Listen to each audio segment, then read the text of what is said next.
When have you been guilty of half listening to someone? When have you experienced being half listened to and you knew it? Those are questions that we explore in our training, Intro to Positive Youth Development. Welcome to the channel. Today we're going to talk about listening. I'm Susan. You can go into any elementary classroom and you'll probably hear something like, "Have you got your ears on?" And they're wanting the young people and the students to listen to them, the teacher. But let's flip it. When we look at the most important thing, the most valuable thing that we can do for our students, it's when we listen to them. When we really take time to hear what they have to say, we're showing them that they value and that we see them. So here's just a couple of reminders and tips about creating a space where listening is key to what we do and our interaction. It involves talking with, not to. Allow silence into the conversation. Now here's my trainer's trick when I'm working with adults or youth.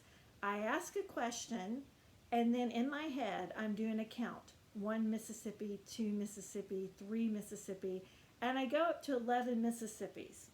One that lets introverts have time to think about their answer before they answer.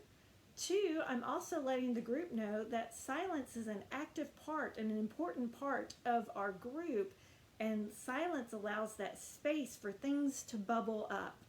Just even telling that, my experience with young people has been that it gives them permission to be quiet, to turn inward and not feel like, oh, she's looking for an answer, better fill the space. They know my strategy. I tell them about it and they know why I'm doing it. Also, when you're talking with young people, ask open-ended questions that you don't know the answer to, more than yes or no, something that's going to pull them out and let them think. Consider this too as a guiding principle, and this one can be tough.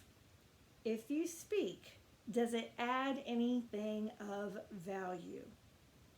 So instead of immediately filling the space, is what you're going to say, does it add value? Is it kind? Is it necessary?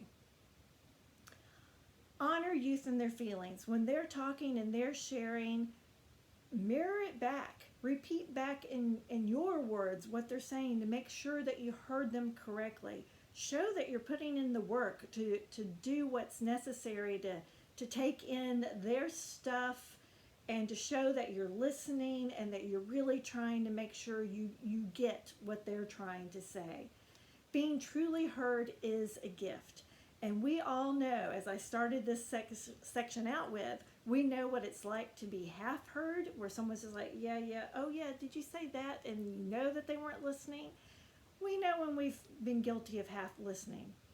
But listening is a key aspect to your relationship plan, creating an emotionally safe space, and to show honor and respect of your students. So that's your tip for today on your relationship plan. Make sure you're keeping that active and updated. Subscribe to the channel so that you're keeping new strategies and new ideas and just reminders of what we do, and go out and have a great experience with your young people today.